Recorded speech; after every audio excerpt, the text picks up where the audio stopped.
Assalamualaikum dan salam sejahtera. Selamat datang ke channel Seram Video bersama aku Kai. Macam biasa, aku akan cerita pasal bola sepak tempatan. Okey, sekarang ni match ketiga grouping Piala AFF di antara Malaysia menentang Vietnam. Pertembungan yang dinantikan sebab ini pertembungan pertama Kim Panggon dengan Pak Hang Seo. Dan ini kira kayu ukur kemampuan sebenar skuad Malaysia untuk kempen Piala AFF kali ni. Sebab dua match sebelum ni lawan tim underdog je. Sekarang ni lawan tim Vietnam. Baru tahu langit tinggi ke rendah. Tapi sebelum aku start recap match ni, aku nak korang simpan juta ria monopoli yang ada dekat rumah tu. Sebabnya aku nak kenalkan kat korang satu board game yang bertemakan bola sepak Malaysia yang diberi nama Gila Bola. Dalam board game ni korang kena naik bas dan support tim korang untuk main match home dan away. Lepas tu kena bijak sikit susun strategi untuk kalahkan tim lawan. Macam scene bola sepak juga, tim yang collect point paling tinggi dialah yang akan digelar sebagai champion board game Gila Bola. Aku rasa part ni yang paling best. Korang ada peluang untuk custom kad dengan karakter korang sendiri dan mainkan kad tu dalam board game ni. So better korang cepat-cepat dapatkan board game Gila Bola ni. Macam mana nak beli? Aku bagi link dekat description. Dan jangan lupa juga selit kod Sorak Media dan letak nama korang dekat sebelah kod tu. Aku beritahu awal-awal, ini bukan kod diskaun, tapi ini kod untuk buktikan ramai viewers Sorak Media yang support board game Gila Bola. Come on, korang jangan buat malu Sorak Media. Pergi beli cepat. Okey, kita sambung recap match Malaysia menentang Vietnam. Vietnam ni kalau nak diikutkan, memang bawa skuad terkuat diorang. Atas kertas, Malaysia dan Vietnam ni main dengan formasi 3-4-3. Macam biasalah, dengan formation ni serangan biasanya banyak dekat flanker. Awal-awal match ni seimbang sebenarnya. Walaupun Malaysia pakai Mason grade B, tapi still boleh bagi fight-fight kepada skuad terbaik Vietnam ni. Malaysia main dengan gameplay biasa lah. High press dengan garisan yang tinggi bermaksa Vietnam untuk fokus bertahan dengan 5 pertahanan. Tapi entah macam mana, player Malaysia terlepas marking Sing Nguyen Tian Lin. Gagal keluarkan bola dari corner kick dan bagi Vietnam first goal. Tapi itu tak apa lagi, sebab kalau ikutkan gameplay Malaysia time ni, rasa macam boleh comeback setakat 1-0 tu. Lepas tu pada minit ke 32, entah apa rezeki Malaysia dalam match ni, Nguyen Van Tuan kena second yellow dan red card. First yellow tadi dia tackle Darren Lock, second yellow dia tackle Dominic Tan pula. So Vietnam main dengan 10 orang seawal first half. Nampak macam Malaysia ada peluang yang cerah untuk leburkan rekod Pak Hang Seo. Bila dah main 10 orang ni, Vietnam nampak macam nak fokus bertahan je dengan formasi 5-3-1. Mungkin Vietnam ada plan untuk masukkan ayam tabatan diorang, Nguyen Quang Hai, awal-awal second half untuk hidupkan sikit attacking diorang. Sebab dah nampak dia dah mula warm up. Tapi nampaknya diorang hold dulu plan tu. Bila wasit Jepun ni curang, boleh pula dia bagi red card dan penalti kepada Malaysia. Tak naklah aku sebut nama referee tu. Kalau sebut rasa macam lawyer tegak ni, rasa macam nak muntah.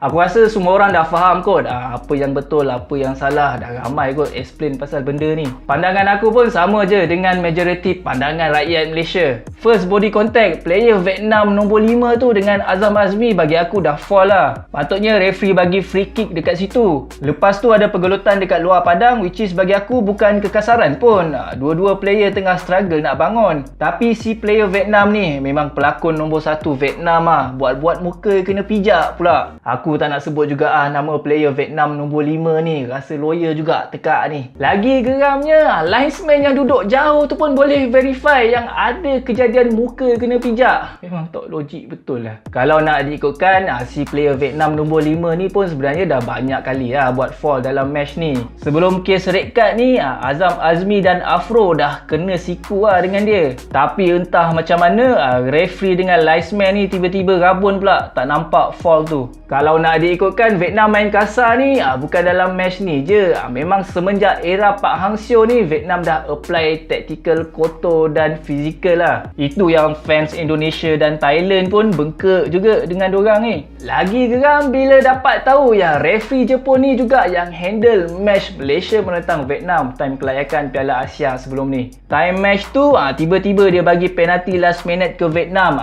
Katanya si Brandon Gunn buat fall pijak kaki player Vietnam. Aku bukan nak persoalkan tahap profesionalisme si referee Jepun ni.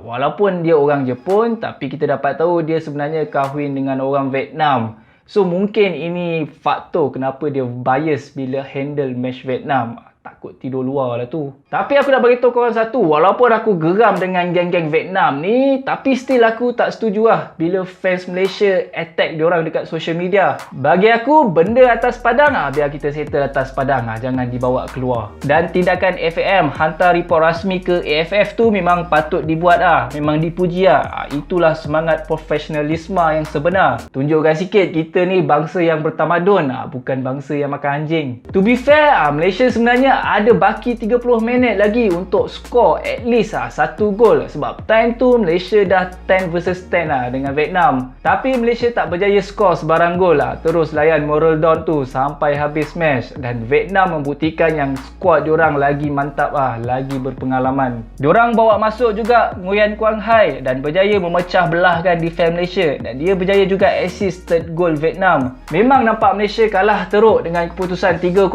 tapi bila Kim Panggon sendiri bagi statement yang bagi aku agak rendah diri juga lepas game, dan kita faham apa yang jadi dalam skuad kebangsaan. So sebagai fans, tengok tim tengah kalah macam ni, kita tak adalah nak marah. Kalau video sebelum ni aku just harap Malaysia dapat lepas grouping je kan, tapi bila dah kalah dengan Vietnam ni, aku harap Malaysia dapat pergi ke final dan jumpa Vietnam dekat final dan kalahkan diorang terus. Benda atas padang, kita settle atas padang. Biar rekod Pak Hang Seo tu lebur terus dekat final nanti. Dalam grouping sekarang ni, nampak Vietnam ada peluang yang cerah untuk jadi juara Group B. So match terakhir Malaysia bertemu Singapore memang match hidup dan mati untuk tentukan nasib siapa yang akan layak ke semifinal. Kita jumpa lagi on the next video. Assalamualaikum dan salam sejahtera. Bye bye.